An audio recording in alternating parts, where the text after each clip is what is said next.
Salam bahasa Sobat Aksara, halo Sobat Literasi, kembali lagi di podcast PBSI, kali ini bersama dengan saya Abela. Di podcast hari ini kita akan membahas persoalan yang banyak banget ditanyain oleh mahasiswa baru ataupun bahkan orang di luar kampus mengenai Prodi Pendidikan Bahasa dan Sastra Indonesia. Sebenarnya di dalam Prodi PBSI itu kita belajar apa aja sih? Nah, supaya obrolan kita makin seru, hari ini kita ditemani oleh dua teman kita dari Prodi PBSI semester 5, yaitu ada Kak Lita dan juga ada Kak Wahyu. Halo Kak Lita dan Kak Wahyu. Hai. Oke, boleh dong kalian perkenalan dulu dengan Sobat Literasi yang ada di rumah. Halo Sobat Literasi, saya Lita. Halo semuanya, saya Wahyu. Oke, kita langsung mulai pembahasan kita ya Kak. Oke, kita mulai dari yang paling dasar nih, yang paling banyak banget ditanyain oleh Sobat Literasi, yaitu mengenai Prodi PBSI. Sebenarnya di dalam perkuliahan PBSI itu kita belajar apa aja sih, Kak? Kalau secara umum PBSI itu luas ya Kak ya. Kita bisa belajar tentang bahasa Indonesia, tata bahasa, linguistik, sastra, dan juga pendidikan. Oke, jadi memang di PBSI itu kita tidak hanya belajar bahasa Indonesia ya Kak, karena di luar sana itu banyak juga yang mengira kalau kita masuk PBSI, halah apaan sih cuman belajar bahasa Indonesia aja semua orang juga bisa. Tapi ternyata di PBSI itu seperti yang tadi Kak Lita sudah jelaskan, kita belajar ada bahasa, kemudian juga ada sastra dan ada pendidikan. Jadi selain kita belajar teori, kita juga harus bisa mengajarkan bahasa dan sastra itu di dalam kelas. Jadi memang jadi anak PBSI harus multitalenta ya Kak. Oke, kalau untuk dari Kak Wahyu sendiri, apa sih yang menurut Kak Wahyu identik dengan Prodi Pendidikan Bahasa dan Sastra Indonesia? Awalnya saya kira pendidikan bahasa dan sastra Indonesia itu hanya mempelajari tentang cerpen atau hanya mempelajari tentang puisi saja. Tetapi setelah saya kuliah selama 5 semester ini, ternyata banyak hal baru yang saya dapatkan. Mulai dari pendidikan, mulai dari sastra, bahkan sastra itu ranahnya juga banyak, ada sastra lisan, ada sastra anak. Itu sih yang menurut saya pembeda atau hal baru yang saya dapatkan di PBSI. Oke, jadi di PBSI itu kita tidak monoton ya Kak belajarnya. Sekarang kita sudah tahu nih secara garis besar belajar apa aja di PBSI. Sekarang kita masuk ke pengalaman pribadi nih Kak. Banyak banget yang tanya juga atau yang penasaran gimana sih rasanya kuliah di Prodi Pendidikan Bahasa dan Sastra Indonesia. Apalagi kalian udah semester 5 nih Kak. Apa sih tantangan-tantangan atau struggle-struggle yang dihadapi selama perkuliahan? Kalau struggle saya sih Kak, saya di linguistik tingkat lanjut ya. Sebenarnya kayak di mata kuliah sintaksis sama semantik. Itu tuh banyak teorinya, banyak menganalisisnya, dan kita tuh harus teliti banget. Soalnya per kalimat itu bisa dibahas panjang kali lebar gitu. Oke, jadi saya juga sering dengar nih Kak, kalau linguistik itu emang menantang ya Kak. Tadi ada semantik dan juga dengar-dengar ada pragmatik ya Kak. Kalau pragmatik sendiri tuh kita belajar apa aja Kak? Kalau di pragmatik itu kita belajar tentang menganalisis suatu kata di sesuai konteksnya ya kayak. Oke. Contohnya tuh kayak dalam pasang kekasih nih. Tuh si cewek ditanya, "Kamu marah enggak?" Dia cuma jawab enggak gitu. Padahal maknanya tuh dia marah gitu. Oke, jadi di dalam pragmatik itu kita belajar makna tersiratnya ya Kak, sesuai dengan konteks.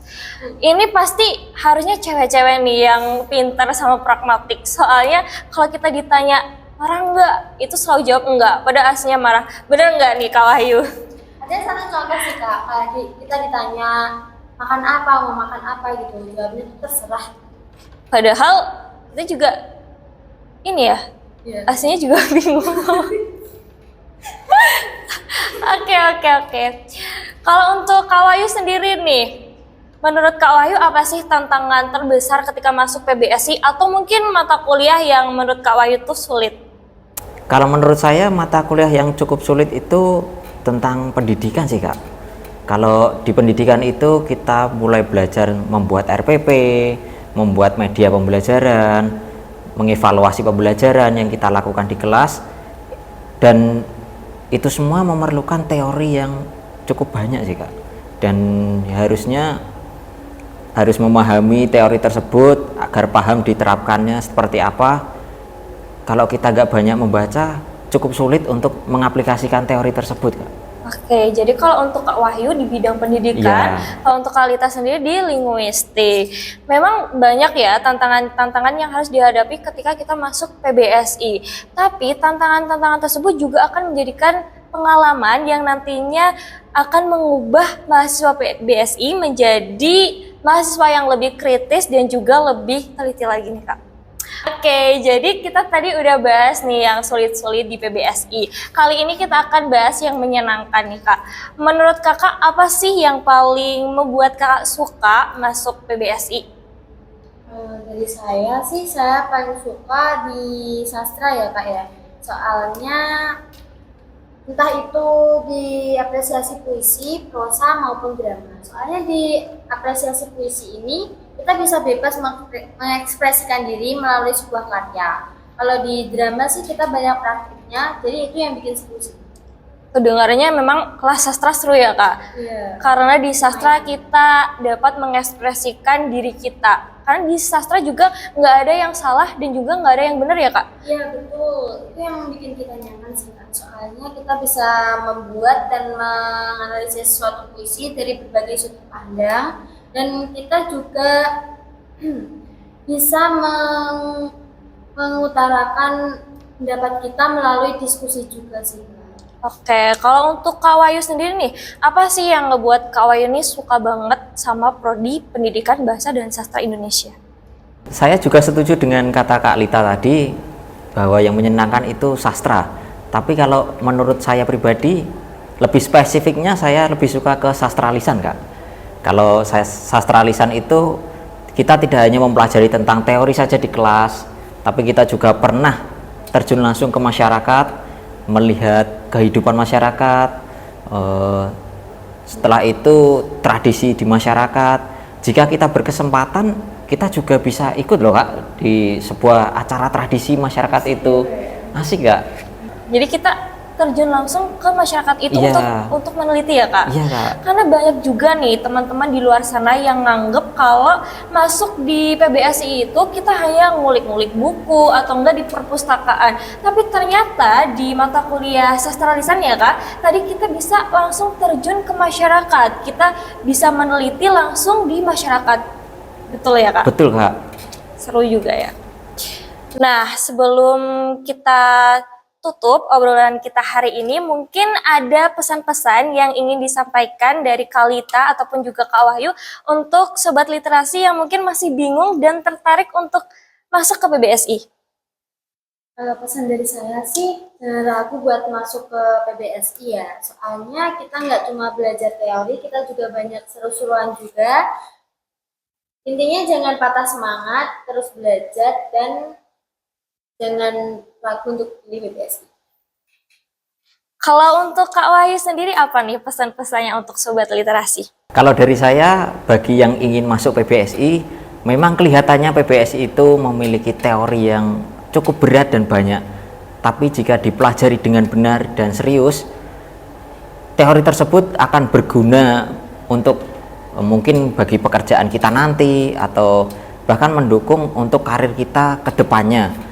Jadi jangan ragu untuk mendaftar di PBSI, dan yang paling utama jangan malas belajar dan jangan malas untuk membaca. Itu sih Kak dari saya. Wah, pesan-pesannya keren banget dan tentunya akan bermanfaat bagi sobat literasi yang sedang mendengarkan.